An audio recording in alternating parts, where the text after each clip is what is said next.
Okay, welcome back to our video for writing trig functions from their graphs. And in example 5, we're looking at a tangent function with transformations. We're told to assume that any phase shift that is needed is to the right. And since there are no absolute extrema or relative extrema, in order to find any vertical stretch or shrink, the a value, we're going to need to use these turning points here where the graph changes concavity from concave up to concave down. So this turning point is at 2.5. That we'll use as our maximum value. And then our other turning point is here at 1.5. We'll use that as the minimum value. So tangent parent graph is a decreasing function, or sorry, an increasing function rather for tangent, which means that there had to have been a reflection in the x-axis because this function is decreasing. So our a is going to be a negative, and then absolute value of 2.5 minus 1.5, all divided by 2. Oops, there we go. And so the a is going to be equal to a positive 1/2. So this tangent function has a vertical shrink or a compression. Okay, then let's identify the b. So b is the period of the parent graph, and the period of tangent is pi. We're going to divide that by the period of the graph that's given. And that period would be the distance between the asymptotes before the cycle repeats again. And that would be 3 pi over 4 minus pi over 4, which is 2 pi over 4 or pi over 2. So when you divide by a fraction, that means to multiply by the reciprocal. And then our pi's cancel, and b is equal to 2. Okay, vertical displacement, that is the midline of the graph. So we can see it visually here at positive 2.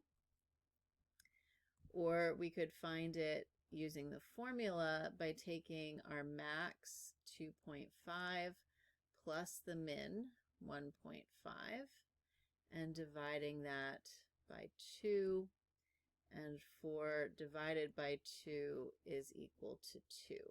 So that's our vertical displacement of 2.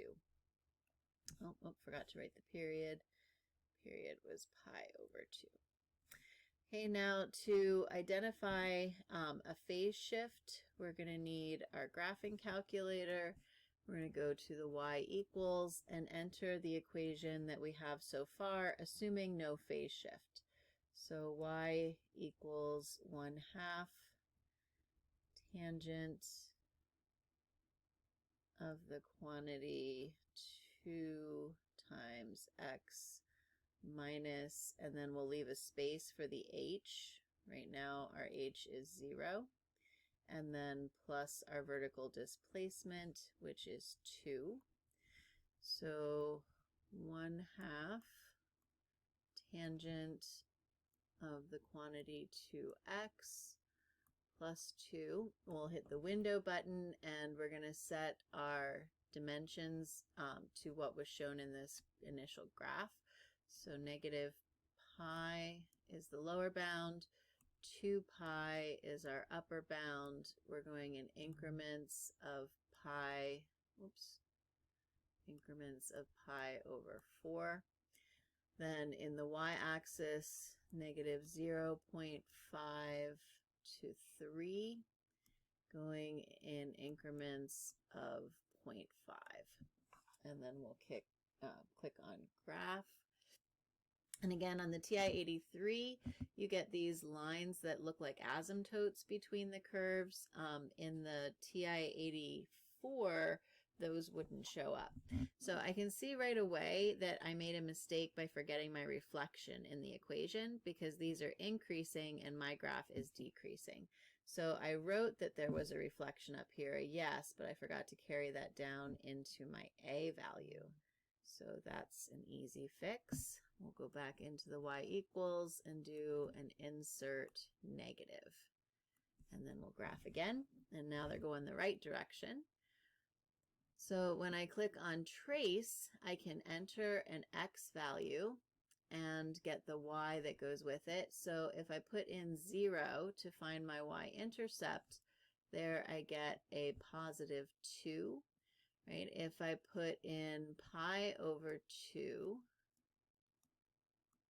and press enter, there I get back a point at 2.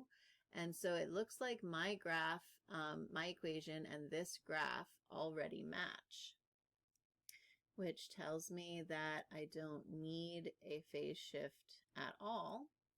So I can just write this as the tangent of the quantity 2x plus 2, and then that would be my final answer.